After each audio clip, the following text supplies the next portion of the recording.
सुना कोन कोइले भूल बसिबो शक्ति की शक्तिस्वादी पतिव्रता नारी हेले जाई शक्तिस्वादी झियो को जन्म करिबो सिना काहे के आगे देखनाबी आपनकर अर्जुत कहिले कोन कहिले ना पिता माता को सुकृत रे शिशु रे सुख पिता माता को कर्मटा सुकृत हेले तांको गर्भरु पुओ झियो जन्म हेले पुलिते समान सुख पाई ये भागवत लेखा आ पिता माता तो कर्म को आज्ञा दुर्भाग्य करी कलुषित करी भाग्य कदर्य करी तांको कर्म फल को आज्ञा एमिति खराब करिथिबे तांको गर्भरु जो पुओ झियो जन्म हेबे से केमिति जोग जन्म हेबे सेठी पाई कोटे योग्य पुओ झियो जन्म हेबा पछरे मुख्या समे तांको संसारी पिता माता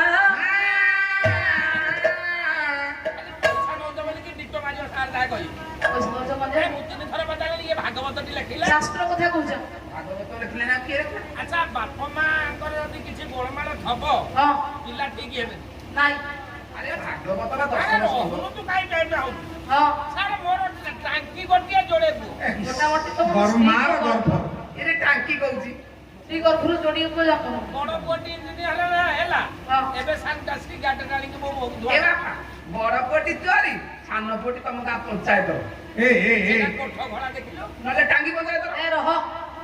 पुओ झियो खराब भल हेबा पछरे मुख्या से बापा माई आ केमुती के रे सुनंतु आपनकर नीति सम्मत भर्तृहरि कहिले बोल लज्जा माता दोषण पितृ दोषण मूर्खता दाता वंश दोषण कर्म दोष दरिद्रता अभाग्य भूमि निंदप्ति जल निंदप्ति रोगी ना एशिया च पुत्र निंदप्ति चौर निंदप्ति चंद्रमा चंद्र पड़ले आमे समस्त खुशी बा चोर किंतु आज्ञा भारी ये चोर को चंद्र अडुआ हां आइना धरा पड़ी जीवो आज्ञा पुओटी पाइबा पई समस्त को आशा बेस्या किंतु पुआ आज्ञा अडुआ अडुआ भारी अडुआ हे पर पंडित मंडली जो मानकर घर पंडित अनिष्टकारी अमंगलकारी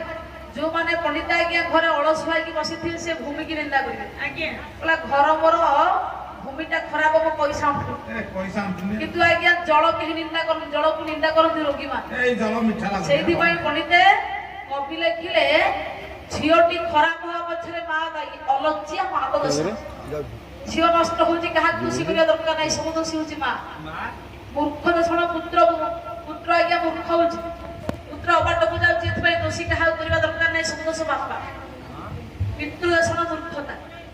अदाता वंश दर्शन कहा टंकाटे दान पुण्य न देबा तो वंश दोष पंडित मंडली आज्ञा कर्म से दरिद्रता सबठु आज्ञा देख गुरुत्वपूर्ण कथा तुम गाँ को जब 10-15 जन दिन को भिकारी आसवे तेमे केते दियंत मुटिए जानती आम गाँ पाखे जो असरड़ा जोगी से दिन को 15 जन आम दुआर को मु एबे कोन कली कली जति चावल देला बड़को 15 मुठा लाठी 1.5 किलो जीवन गोटे बड़ सिजु अथरु डाळ आनी के दुआरे ओळे देती तम पाली आनी की कहिती मु कहली जिए भिक्क बाके बेसे हमर चुटी गया अरे वाह सेठी कर्म से दरिद्रता पुलिते जीवन रे एते पंडित मंडली आज्ञा कर्म को खराब करउनी कारण दारिद्रता विपद रूप को से शांति दब बुद्धि न थे नै एबे दिन को 1.5 किलो चावल दान हो हो ना कुछ ना उठाई देथिले दी मुठा पाइबुरे तो ताहा उठाई दबन दिकुटा गुटु आशा कले मिलिबो सबुदिन एई सुनो पंडित जे पुण्य आपण करिबो से पुण्य करे न कहिबो जति पुण्य करूहंती आज्ञा अलक्षरे करंतु गुप्तरे करंतु ताहा कहिबा दरकार नै जो पुण्य पर आगे प्रकाश करि दिबो जति कहिबो प्रति मास सकल धर्म हेबो नाश नाश निज स्त्री के मत सत्य कथा कहा जीव केते गुड दान पुण्य कले घरे कहा प्रकाश करा जाय नानटा होची पंडित गुप्त दान कला बेले ए कथा कहा कहंती ना आमे तो काहू दान करिया नै काई स्त्री कहू रहो ताले ए कथा मेटी काई कहिले ना गोटे योग्यवान गुणवान पुओ झियो पंडित जन्म हेबा पछरे ताको संसार पिता माता होछली आशा सेठी पई भलो बापा मां गर्भरु आज्ञा भलो पुओ झियो जन्म हेबे भगवान चिंता कले मो भଳି पुओ जदी बापा पाई कांदिबे ताले मु ताको पुओ ऊपर पाई मते बापा लाभ कोन